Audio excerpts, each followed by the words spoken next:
Search has been completely flipped on its head these days. What are the aspects shop owners should think about when they want to appear in the AI search results? The main difference is the winner takes all. You're not competing with 20 other products, you're competing with maybe 2, maybe 3. I'm seeing something like 14-15% of the traffic coming from AI overviews and not from the search itself, which is crazy. You gotta hand feed the spoon to the LLM in a way. Welcome to AI Catch Up, the podcast catching up with the tech products that matter in the AI era. Hi everyone, and welcome to the AI Catch Up podcast. I'm Elena, and today our topic is AI engine optimization. We are speaking about how it differs from traditional search engine optimization or SEO techniques. What are the things to take care of if you are in the e-commerce space and you are the owner of a certain website that you would like to rank higher? And what are the things that help you to be discovered or also to be hidden if you are willing to have the privacy considered? We will be talking about how the current search works and what are the things that bring you into the AI overviews. And that is why I'm very glad to have on the AI Catch-Up Pahul Hallan is an ML engineer who has been in the e-commerce space looking into search and ranking and recommendation systems for over 5 years. And she's also having incredibly cool Medium articles that you should check out, as well as the well-deserved top ML voice. Pahul, welcome to the show. Thank you so much. It's my pleasure to be here. So you've been in the e-commerce space and also looking into the search functionality for already the last 5 years, and you've been seeing different approaches that were coming into the space. Now you're also more on the legal tech. So how has been your journey, and what are the things that you have seen when it came to the evolution from how we find and search? As you mentioned, search has completely flipped on its head these days. 5 years ago, it was everything about keyword search, backlinks, page rank, things like that. And even within the NLP space, it was very sparse search. Things were based on TF-IDF, how many keywords can you find in a given article, what is the importance of that particular keyword in the documents that you're searching through. But now, since we have LLMs, they have really democratized the access to the dense representation of the text. Now you have things like contextual embeddings. So the very common example we have is the word bank in English language has different connotations, right? It could be a financial institution, or it could be the side of a river. How do you know what it is? To know what it is, we as humans look at like the context that it's in, what are like the surrounding words, what are we talking about, right? These things previously were really hard to replicate, especially if you do not have R&D of like a big FANG company. So, but now that we have access to LLMs, all these big models are basically available for free, and a small business owner or a very small team of a few engineers can very easily use these models to actually embed dense search into their use case. So what that means is now you have the opportunity to go into hundreds of documents and get what it is, not only what the keyword that you're looking for, but what is the intent behind your query. So that has really changed how we approach things. Yep. Can also see the trend from going from keyword-based search into textual or dense search.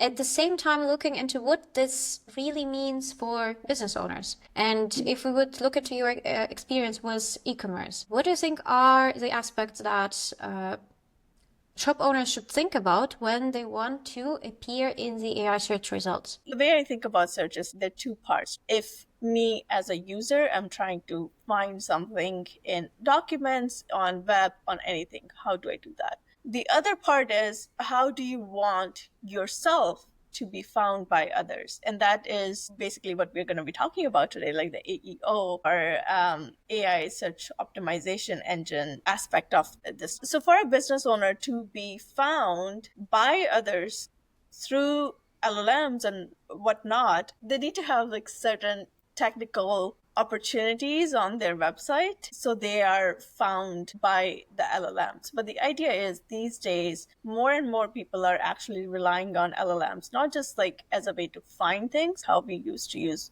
Google search back in the day, but also as a confidant, as like a personal influencer. So if me as a person, if I need to find like sunscreens, because I'm in Toronto and we recently had a heat wave, I actually needed to find new sunscreen that would withstand the heat.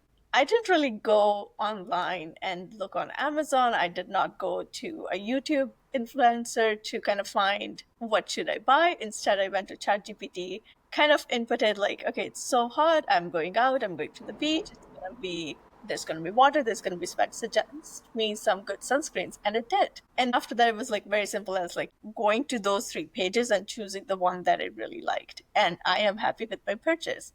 So that is what I mean. In this new world, people are relying more and more on ChatGPT or LLM, any of those things. And the main difference between this and a search page optimization is in this scenario, the winner takes all. I only saw 3 links with the descriptions of what that particular sunscreen would do. Whereas if I just gone on Google and searched for it, I would have seen at least 10 links on the top page. Many of them would have been blogs with at least 15 to 20 products on it. So what I'm trying to get at is if you are picked up by LLM, you can be guaranteed that you're going to be shown to the audience that is, first of all, really motivated to buy the product. They have a problem that they need solving. Number 2, your competition is less, right? You're not competing with 20 other products. You're competing with maybe 2, maybe 3. And the third thing is a trust factor. As I mentioned earlier, like people are using this as a very close friend, right? You trust your friends. You're probably not going to trust a random blog post or a random seller trying to sell you something. So that is a very big difference. It is also very interesting to me to feel the way that if I'm asking about certain product for, as you've mentioned, sunscreen or some skincare or maybe something from what should I cook, then I feel like even though that is probably not saved into memories, what I like, or whether there is anything that reflects this part of my search and buying behavior, it feels like, oh, maybe it is actually taking into account something that I've described before, and that is why the solution would be even better. Do you also feel the same way? Yeah, that's exactly how it does, right? So the way the ChatGPT and like the other LLMs are working, at least like the big chatbots, they obviously store your memories, right? But they also store the context of your chats. And they will reference the things that you have talked about in other chat, in a new chat as well. I mostly use ChatGPT for my personal use case, right? If I'm talking about something in one chat, 2 days go by, I start another chat talking about something else, it would still reference the first thing that I talked about. And to me, that tells me like not only it has access to your memories, which you have control over it. You can change it, you can delete it, you can create new memories as well. But it also has access to all of your other chats. And as the context window increases, it becomes cheaper and cheaper to kind of like put in a lot more context and kind of give you more personalized recommendations. Personalization is a very big factor over here. So that is definitely important. I think that for me, even though my memory is turned on in ChatGPT, I still don't see the context, maybe because I'm always then bringing the context that I expect to the conversation. I'm bringing it into the conversation with the understanding that there is certain caching happening on the conversational level. However, I think that the memory that is like really written down in a way that there are certain pieces, it is probably having way more weight. And if we would move to taking the example of a sunscreen person or the sunscreen shop, are there, let's say, 5 things that you, from the technical perspective, would be taking care of to be discovered and to rank higher in the AI overviews? Yeah, there are a lot of things that you can do from like the technical standpoint to kind of rank higher in an LLM. I also want to like talk a little bit about like the traditional SEO so I can kind of like compare and contrast with what you have to do differently or what do you have to do more of. The basics of web development remain the same, right? You need to have quality web page. You need to have backlinks or other people citing your site as a source. That's how like traditional SEO would work, right? Like you need to have quality keywords, you need to have quality content, some sort of trustworthiness. So for example, secure HTTP connections over like the regular HTTP. So these things remain the same. You still need to do that. The main difference over here is I want everyone to think about how LLMs actually ingest the training data, because the way they ingest the training data, the way they reference your website, that's how it's going to show up in the chat to the end user.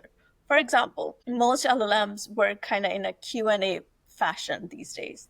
The chatbot system, right? You ask it a question, it thinks about something, it pulls in resources, it answers it. So I want everyone to kind of think about providing those Q&As or FAQs on their website. For example, Amazon does this really well. You go to Amazon, you try to buy something, it has questions and answers. Most of them are user generated. Me as a user, I have a question about a product, I'll ask it. Someone else who has bought it or the seller himself would answer it, right? So that is a really, really good content enrichment way to do things. Instead of listing things in a list like this project is this, for example, sunscreen, like this product is waterproof, this product is SPF 50 plus, things like that. It's better if you ask it a question and answer the question yourself as well. Or you can also like ask your audience to do that for you. Now we're going to be talking about like more like the web development side of things, which is when you create your website or the HTML page, I want you to create tags and schemas in a more industry accepted way. For example, let's say product, right? A product, you can call it product, you can call it products, you can call it items, you can call it like shopping items and things like that. I would suggest people to use the word product because that is the standardized API, and you can find more about it. I believe there's like a schema.org website that you can go there to find the standardized schemas for these tags. It serves two purposes. First of all, whenever LLM goes or any other robot goes scraping your website, the things are easier to find because it's in the predefined tags. The other thing it helps with is because your content is standardized, the LLM, after scraping it, when it tries to search for it, your content is easier to find and it's more likely to be linked. The other thing is you should allow your site to be discovered by robots. I know there are some challenges around that, right? It can increase your deployment bills, it can increase your hosting cost, but there's a file, for example, robot.txt, that basically tells a particular scraper or a robot what sites you allow them to scrape versus what you don't.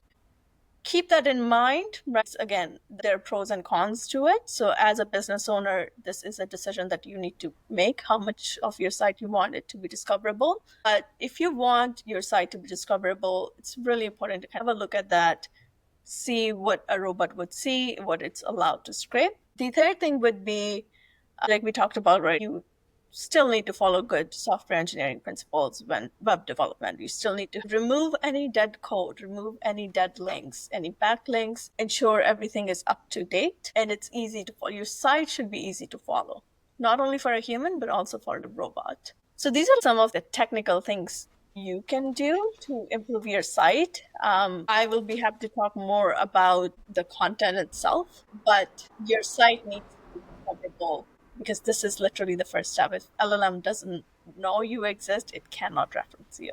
So you have to make it easy for it to discover you. You've pointed towards relying on already existent, I believe, the ontology. So existing ontologies with regards to how schema.org is doing things when it comes to Google Search Console and how you are then classified by PageRank. And there are also, I don't know the exact number, but only under 20 categories, right? For what is the purpose of this website? Yes, exactly what you mentioned. Like that is really important. So everything you're doing for SEO, keep doing that. Do not change that. But for AEO, you should be adding things to it, not really replacing things. So search engine optimization is not as bad as some viral post might be saying, right? Definitely not. It's anyway, even though LLMs are going to be, making the search call in the back end, you still need to be searchable. Plus, you need to be caring for the LLMs. But that is the thing. I'm seeing something like already 14-15% of the traffic coming from AI overviews and not from the search itself to the product, which is crazy. Yeah. And the funny part is, like, even though whatever is in the AI overview possibly is not correct, you're going to believe that because that is literally the first thing that you're going to see as a user. But I was like touching more on, again, like the backend side of it, right? These LLMs still kind of call the search APIs to see what is listed on.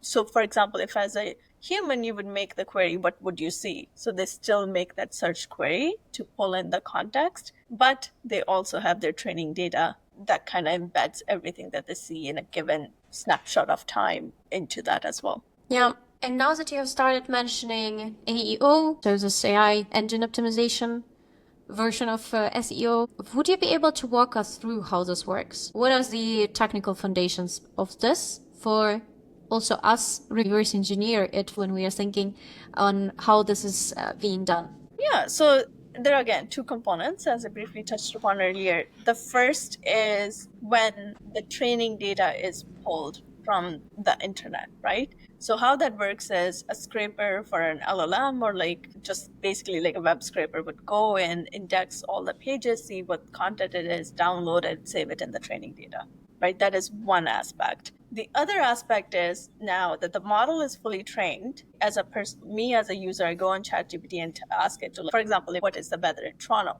It couldn't have predicted that, right? So what it does, it makes a search query to the internet, pulls in the new data as well. So there are two components, 2 points where you can try to make sure that it is you that the LLM finds.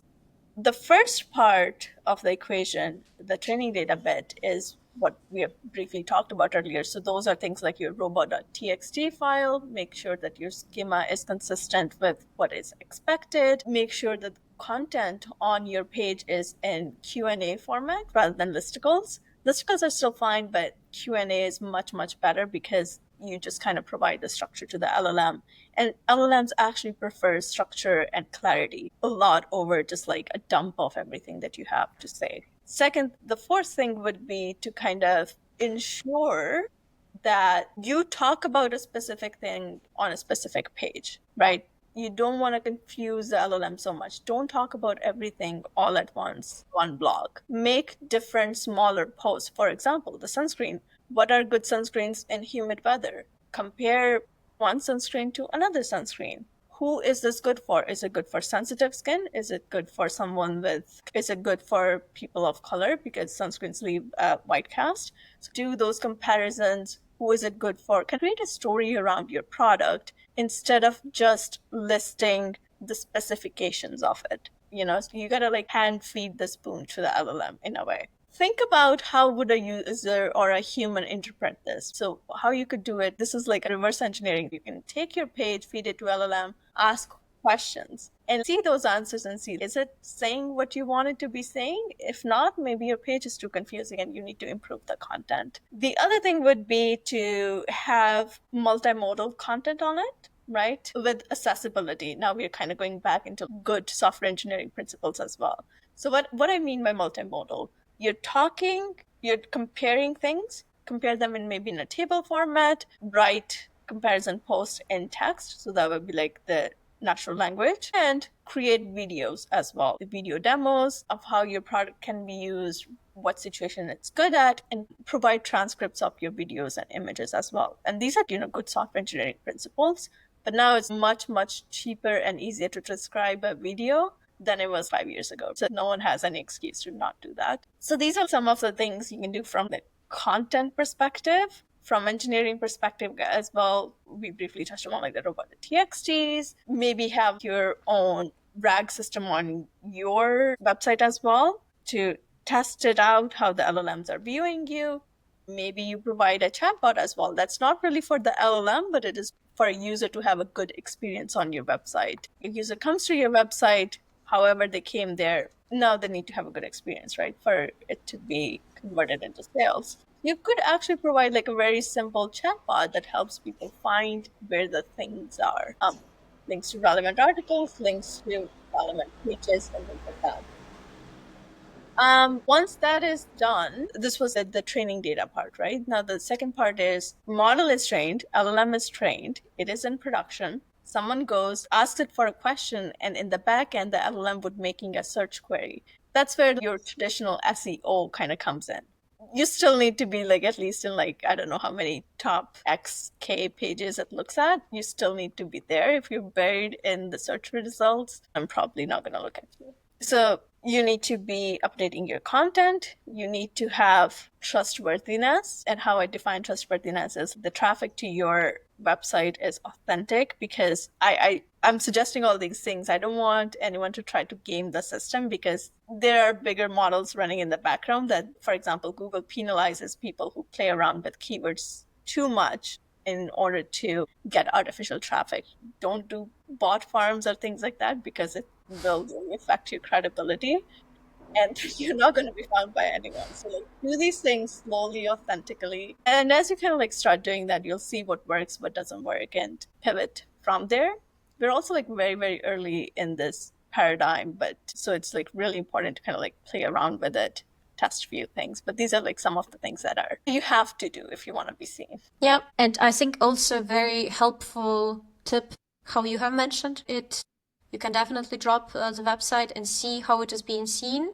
Mm-hmm. And just generally search in a way how the users would do that. So with an example of what you have described as different skin types. Mm-hmm. But that is not exactly something that each and every FAQ page would include. At the same time, that is something that is very likely to be searched through. And that is why we can reverse engineer this as well. So we have touched upon the content enrichment and how to rank higher. At the same time, if we are remaining in the context of e-commerce, the big part in the whole process is not only AI overviews and being discovered, but also the recommendation systems. So if the user is not yet asking the question, we already seen something. And I think that there were also many stages that we have gone through when it comes to recommendation systems. At least I remember at least 2 waves. So the first one, more on the side of thinking, okay, what is the type of the product that is currently being seen, and then based on the context show something similar. Then we have gone more into something like session-based approach. So if the user is currently looking into the product, and based on what we know about this user, what are other products that other users are seeing in different other sessions, and then think about what to suggest based on the user profile as well. What do you think is changing in the recommendation space, and what do you think we will be seeing in this similar products carousel that is very common in e-commerce space? That's a really good question. I want to say that recommendation engines like keep changing all the time, right? And yes, they're changing a little bit due to the LLM, but at the same time, they're going through their own wave as well. So you briefly touched, it used to be intent-oriented, then collaborative filtering. Then right now, most of the bigger on-scale recommendations systems are mostly some form of two-tower network. And the idea is you have embeddings for the user, and then you have embeddings for whatever it is that they're looking for. It could be items, it could be products, movies, events, anything. And the idea is you want to like match them. You know, what would a user like? So now we know that everything is mostly embedding based, just because how well it performs at scale and how well it can convey the information. What I see happening more and more is the use of multimodal contextual embeddings. So what that means is, like, going back to this example, the user is looking for a sunscreen. It's not only just about the sunscreen, right? It's about what context did I look at. I asked for a humid weather sunscreen. I asked for the beach. I asked for SPF 50 plus. I asked for someone with darker skin because I don't want the white cast. So these things kind of become part of the embedding as well. And not only the recommendation system would look at all possible sunscreens, it will look for the specific subset as well. And right now we are in this stage where at least like the big companies or the MAG, they are collecting tons and tons and tons of data. Recently, the courts in US basically the LLM scraping to be allowed as fair use. So what that tells me is that the amount of data that is being collected more and more, it's just gonna increase. People have concerns around privacy. People have obviously concerns about how much do you know about me, anonymization as well. And to solve that, these companies have tried to, implement different kinds of edge computing. So, for example, Apple does like federated learning, the Meta glasses, it does everything on premise or on device. So the data that is collected doesn't really go to the centralized server. Like everything is processed on, not everything, but most things are processed on the device itself. So that is how they're kind of taking care of the privacy concerns. But the anonymized data, the patterns, the clusters are still propagated up. And that is where like the older collaborative filtering aspect comes in play. Now, I'm not the only person in Toronto. Toronto is a big city, right? I'm sure I wasn't the only person who made that query at that time. There are multiple people who would have made that query. So that is how they likely grouped us together in this one cluster of people that have similar interests, which is like very collaborative filtering-esque. But now you have these bigger, heavier embeddings that give so much more context about who I am as a person. What do I care about? You can learn about my emotional or my mental state in that moment, to my political views, not from just this one query, but based on everything we are sharing with the LLM, based on like, I'm on Instagram, I'm on Amazon. They also can, sometimes there's a little bit of data leakage as well, and that depends on the device that you're using. So cookies, session storage. I remember like Facebook got in a lot of trouble back in the day for doing this. Every few years, we find this new way they're collecting our data and using our data. And, it's a big news story, then everyone forgets about it. So I don't really think that's going to stop. I think the argument can be made that it's okay. I certainly think in certain scenarios, I don't mind my data being shared if I get targeted results. But of course, different people have different tolerance to this. There are, again, pros and cons. Recommendation engines are going through their own reinvention and rediscovery, and the new embeddings are just supercharging them. And you have right now touched upon also our concerns as people that can be discovered. And I, for example, see that I'm constantly called, or I'm constantly getting into strange new WhatsApp groups that I've never wanted to be added into. In some situations, someone would like to fully not disclose everything, okay? Mm-hmm. But for those ones who are willing to be public, but then also willing not to be that much available to malicious traffic, do you know any techniques of how to prevent that? Or, well, if we are on the internet, we are on the internet. Yeah. Well, the saying that something that's on the internet once, it never really goes away. So I would say, if you don't want something to be there, don't put it there. But I do also like I said, I'm also like one of those people that I'm very curious by nature. So I'll just like make queries and then probably think about, probably shouldn't have searched for that. So in that case, like for all the big companies, there are ways to remove your data. You can get you can access the copy of data, everything that they have on you. You can sort through it, but it's like a really horrible, challenging task because there's just so much data, and how are you going to go through everything? It's very tedious. But you can also ask them to delete your data. So you're in Europe, so GDPR is a big thing. One amazing thing we got out of it is like the right to be forgotten. In California as well, I'm forgetting the name of the law, but I think it's COPA or something like that. So there are multiple privacy or user autonomy related laws that allow you to delete your data. The caveat here is it's very difficult. If a model is trained on your data, it's very difficult to retroactively delete it. There are ways to do it, but again, it's not like the easiest task. So if you delete your data today, you can't expect it to be gone from everywhere tomorrow. There are like 30 days windows, things like that. Slowly, it gets removed. The other bit is what kind of data is collected in the first place. For that, most of the apps these days, I am on Android. On Android, you can specify the specific permissions that you allow the app. You can also allow the app to use, for example, photos in one session, but not in another session. So you're very clear about what is being collected, why it is being collected. And it's a time-based permission. So even if you forget about it, it's not just running in the background collecting everything. Yeah. And Pahul, I can share the secret with you. When you were now describing the permission space, I have been thinking that I'm actually that nasty person that is always willing to decline cookies. Yeah. So, my friends hate me for that because, of course, it takes time for each and every website to be opened because the majority of websites that need to reload And you also don't always have the decline options that easily available. But what it taught me is definitely that once you are trying to find the button to decline the cookies, then you generally have the summary of what exactly is being collected. And that is an interesting practice because after doing this, and at the same time after reading data privacy policies of Meng and of generally places where I share my data, then I'm able to. Sorry, have you read like the entire, like however many page long privacy policy? Wow. I am that geeky. I respect Yes, you. yes.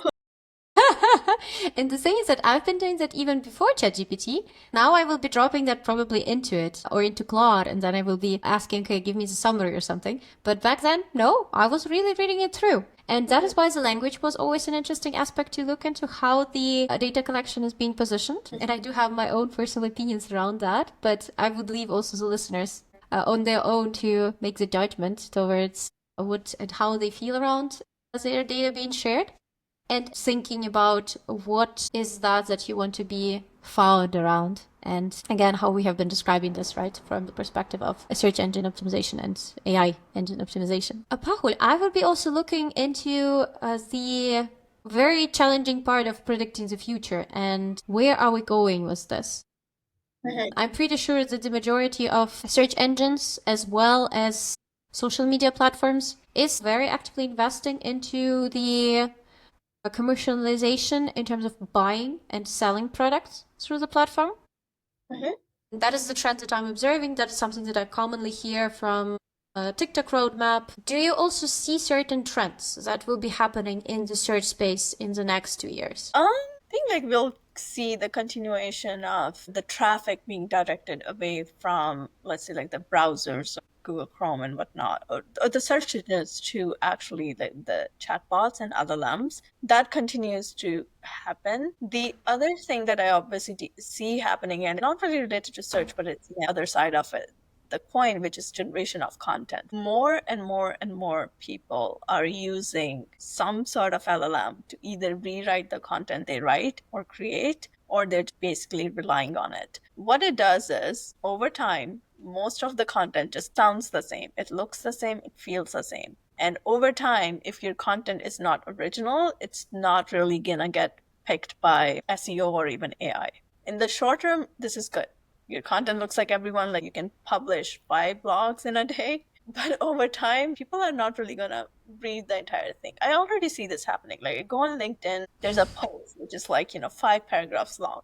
I'll probably read the first line, right? If it's someone I care about, I'll like it. If it's the topic I care about, I'll skim through it.